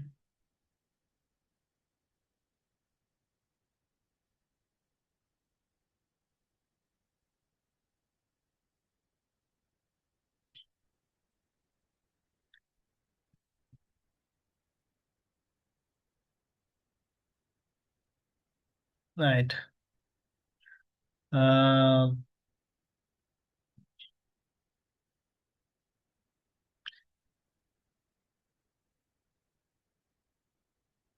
right.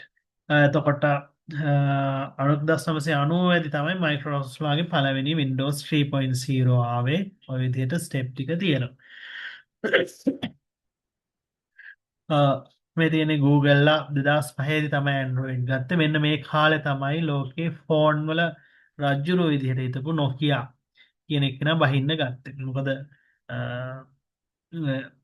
Nokia ෆෝන් එක මෙන්න මේ Android ගත්තේ නැහැ. ඉතින් ඒක හින්දා ලෝකේ ෆෝන් වල රජ්ජුරුව විදිහට හිටපු මොකද උනේ? Nokia ෆෝන් එක බැස්සා. කාලයක් රජ්ජුරුව විදිහට හිටියේ.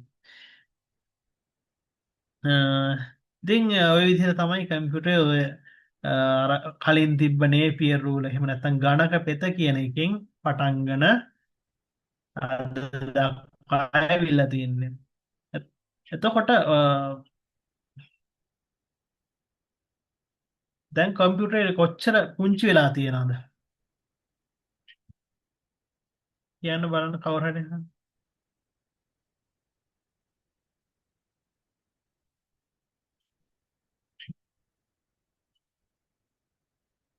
ඔයාලට මම මේකේ ඉමේජ් එකක් පෙන්නන්නම්.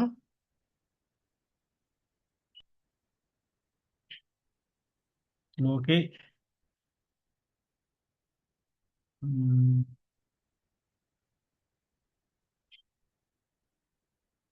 right. ෂෙයා වුණාද?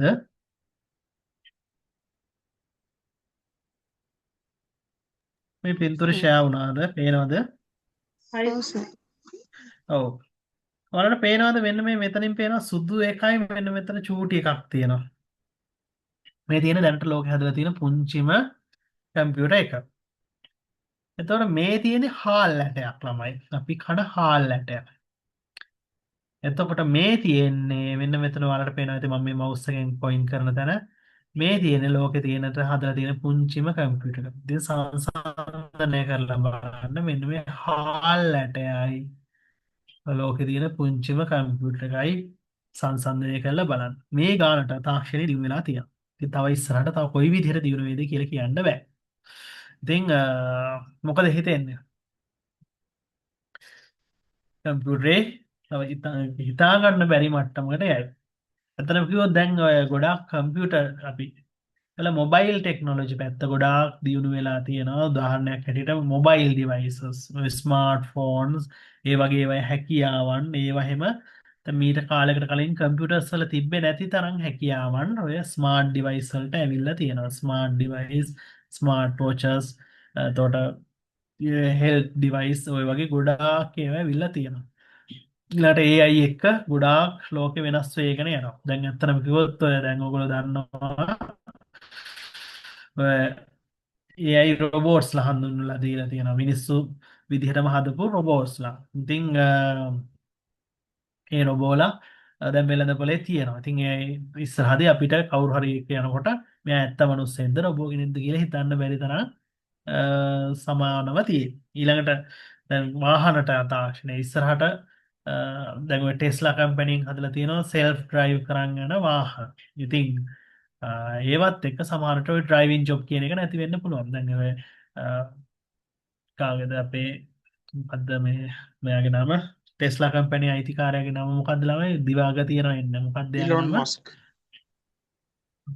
ආන්නම් ඉලෝන් මස්ක්. ඉලෝන් මස්ක්ගේ එක කන්සෙප්ට් එකක් තමයි එයා මේ වාහනේ අපි කොහේ හරි ඉන්නකොට කතා කරාම අපි ළඟට ඔටෝ එන්න තියෙන්න ඕනේ කියලා. ඉතින් දැනටත් එහෙම හදලා තියෙනවා. එතකොට ඩ්‍රයිවිං ජොබ්ස් එහෙම නැති වෙන්න පුළුවන්. ඊට අමතරව ඔය AI පැත්ත දැන් එයා තව මේ ළඟදී මෑතකදී අමුතු බහුභූත ප්‍රකාශයකුත් කරලා තිබ්බා. මම ඇවිල්ලා පිටස අවුරුදු 3000 ගාණක් වයසක පිටසක් වල ජීවියෙක්.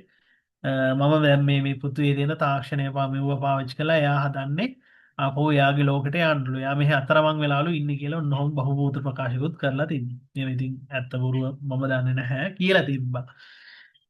නමුත් එයාගේ ඔය හිතන විදි කන්සෙප්ට් අර මේ ටිකක් හරි අමුතුයි. එයා බලන්නේ අමුතුම හිතන විදිහක් තමයි එයාලගේ තියෙන්නේ.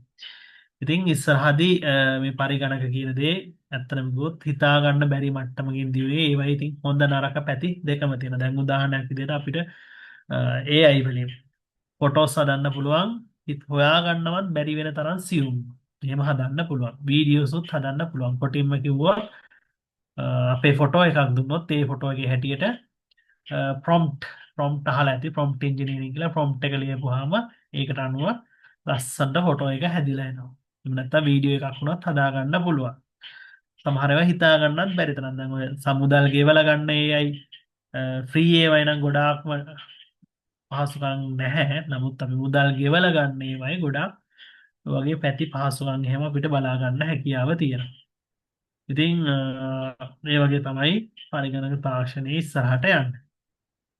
ඉතින් ඒක හින්දා ඔයාලත් ඇත්තටම කිව්වොත් කම්පියුටර් ලෝකේ කැමති වුණා හෝ නැති වුණා හෝ ඔයාලත් විශේෂයෙන් AI පද්ධති ගැන ඊළඟ පරිගණක තාක්ෂණයේ අලුත් ප්‍රවණතා ගැන ඒව එහෙම දැන් ඔයාලා දැන් මැනේජ්මන්ට් පැත්තේ ඔයාලා දැන් මෙතනින් එළියට ගිහලා ජොබ් එකක් හොයන්න වෙනවා. ඒතර ජොබ් එක හොයද්දී අනිවාර්යෙන් මෙන්න මේ AI පැත්ත ඒව ගැන එහෙම නොලෙජ් එක තියෙන අය තමයි දැන් කම්පැනිස් වලින් හොයන්නේ. අනිවාර්යෙන් මේ ළඟදී මම කියන කමර්ස් චේම්බර් එකේ ඉන්න යාළුවෙක් කියපු දෙයක් තමයි දැන් මචං අපි ජොබ් වලට ගන්නේ එළින්ම AI පැත්ත ෆලෝ පොඩ්ඩක් හරි ෆලෝ කරලා තියෙන උන් එහෙම නැතුව ඩිග්‍රිය විතරක් තියෙන උන් අරන් අපිට දැන් වැඩක් නැහැ. අපිට AI වැඩ කැලි ඕන වෙනවා කියලා එතකොට ඉතින් ඔයාලත් අමතරව අනිවාර්යෙන් AI පැත්ත එහෙම ෆලෝ කරන්න ඕනේ. අලුත් දේවල් හොයන්න AI පැත්ත මොනවද ඒවයින් වැඩ කරන්න බලන්න. ඔය AI ෆ්‍රී ඇප් තියෙනවා. ඇත්තට මුදල් ගෙවලා ගන්න ඒවා නම් ඔයාලට අවශ්‍ය වෙන එකක් නැහැ. මුදල් ගෙවලා ගන්න ඒවා දිගට මේ පැත්ත වැඩ කරන් යනකොට වීඩියෝ එඩිට් කරන අයට අවශ්‍ය වෙන්න පුළුවන්. නමුත් අ, ඔයාලා ඒ පැත්ත එච්චරම අවශ්‍ය වෙන එකක් නැති වෙයි. ඉතින් එහෙම තමයි. අ, මේ පැත්ත හොයලා බලන්න ඕනේ. අ, එතකොට ඔයාලට අනිවාර්යෙන්ම මේ හැම මොන පැත්ත ඉගෙන ගත්තත් ඒ පැත්ත පොඩ්ඩක් ෆලෝ කරන්න ඔයාලා. එතකොට සාමාන්‍ය තව තමුන්ගේ දැනුමට ස්මාර්ට් වෙන්න පුළුවන්. රයිට්. හරි. එහෙමනම් අ, ඔයාලගේ මොන හරි ගැටලු තියෙනවා නම් අහන්න පුළුවන්. මොනවා හරි ගැටලු දැන් එහෙම තියෙනවා නම් අහන්න පුළුවන්. බලන්න මම මේ හිස්ටරි මෙන්න මේක මම ඔයාලට දාන්නම්. නිකන් මේක මතක තියාගන්න පාඩමක් එහෙම නෙමෙයි. මේක ඔයාලට කියවා ගන්න රිෆර් කරන්න විතරයි. රයිට්. මොනවා හරි ගැටලු දැන් තියෙනවා නම් අහන්න බලන්න.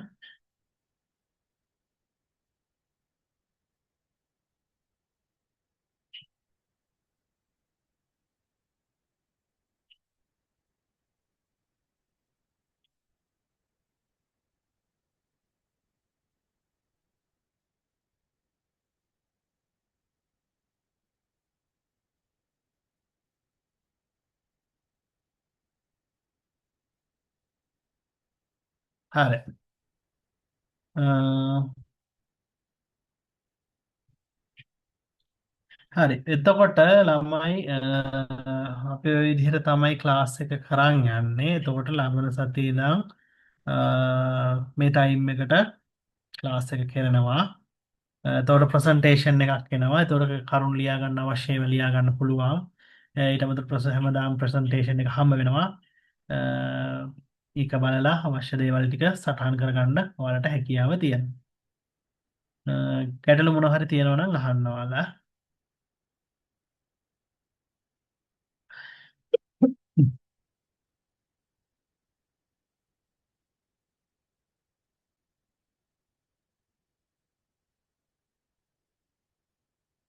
හරි.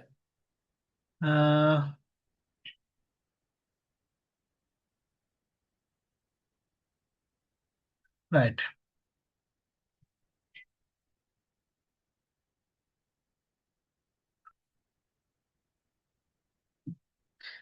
හරි ළමයි. එහෙමනම් අද අපි පළවෙනි ක්ලාස් එක ඔතනින් අවසන් කරනවා.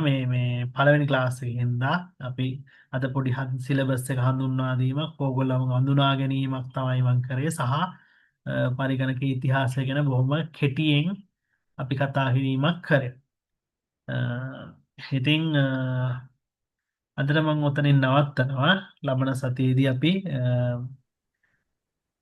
මේ පළවෙනි ලෙසන් එකේ ඔව් අහන්න. තැගේ නම පොඩ්ඩක් කියනවා. මගේ නම පූර්ණජිත් ඔයිටිනම. නම එතකොට සර් නේද දිගටම IT ඔව් ඔව්.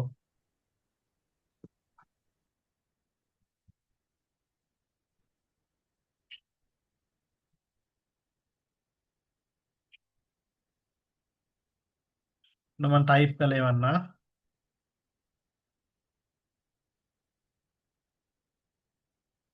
ඔව්. ඔයාලට ඕන ඒ වගේම මම මේ ඔයාලට කියන්න ඕන ඔයාලා මොනවා හරි තේරෙන්නේ නැති දේවල් තියෙනවා නම් ප්‍රශ්න අහන්න chat එකේ දාන්න.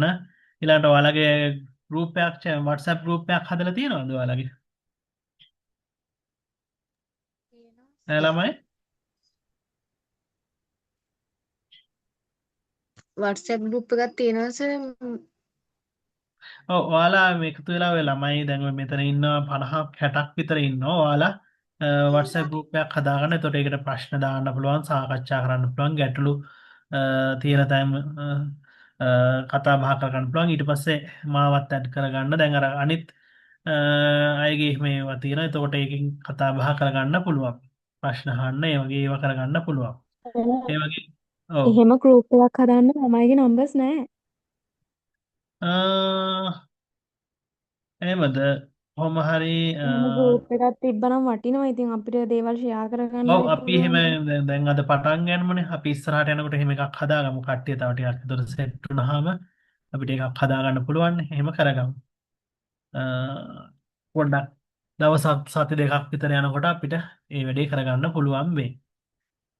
ඒ වගේම තමයි ඔයාලට කොත්තනක හරි ගැටලු තියෙන තැනක් තියෙනවා නම් අහන්න. ඒ කියන්නේ නොතේරි යන්න බෑ. ඒ කියන්නේ දැන් මේ තියෙන කරුණු සරල දේවල්, ලොකු අමාරු දේවල් නැහැ මේ ඔයාලගේ ෆස්ට් ඉයර් එකේ. නමුත් අර ඒ තියෙන දේවල් හරියට තේරුම් අරන් යන්න ඕනේ. ඒකින්ද කොත්තනක හරි ගැටලුවක් આવොත් අහන්න. මම 100 සැරයක් හරි කියලා දෙනවා. right ඊට අමතරව මොන හරි කියලා දෙන ඒවායි මොන හරි ක්‍රමය වෙනස් මොන හරි කරන්න ඕන නම් ඒ වගේ ඕන දෙයක් කියන්න. මම සෑහෙන ෆ්ලෙක්සිබල්. මොකද ඔයාලට තේරුණොත් තමයි ඔයාලා විභාගේ පාස් වෙන්නේ. එහෙම නැතුව මම මේව කරගෙන ගිහිල්ලා වැඩක් නැහැ. ඒකින්ද ඔයාලට කොතන හරි ප්‍රශ්නයක් එනවා නම් ගැටලු දැන් තියෙනවා නම් ඒවා අහන්න ඕනේ. තව ප්‍රශ්න තියෙනවා නම් ඔයාලා අහන්න.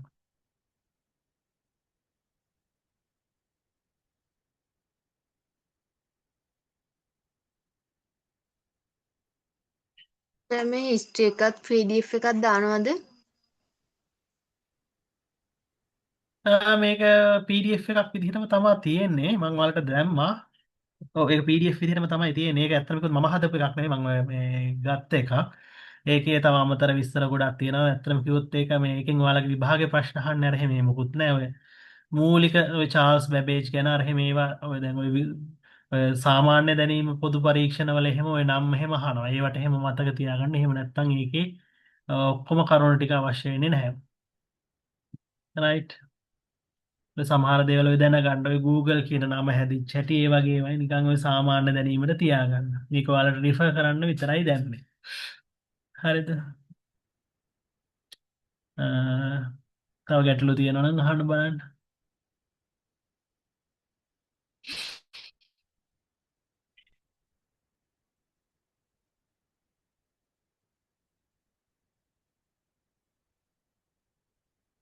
right ගැටලු නැත්තම් එහෙමනම් දැන් ඔයාලට අවුරුද්දට ලෑස්ති වෙන්නත් ඇතිනේ නේද?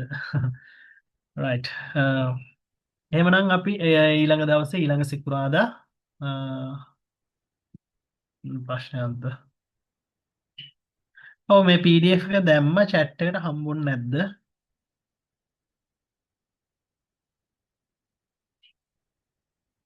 ලැබුණ නැද්ද? මම මේ chat එකට අප්ලෝඩ් කරලා තියෙන්නේ ඒක.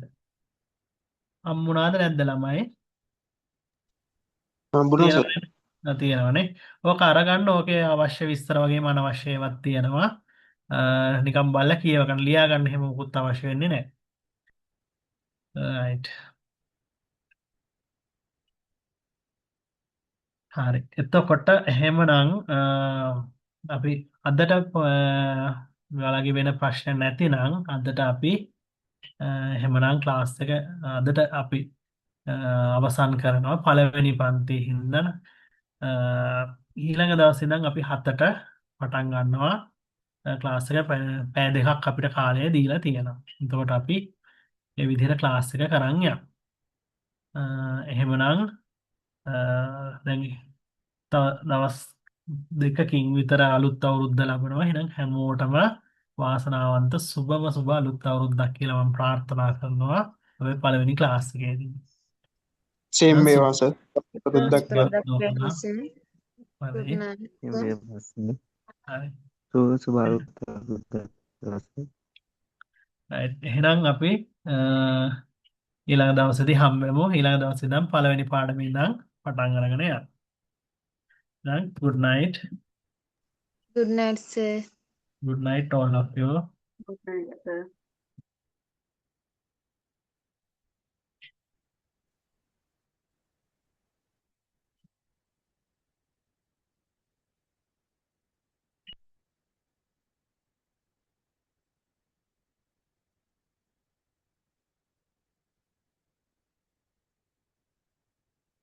Right.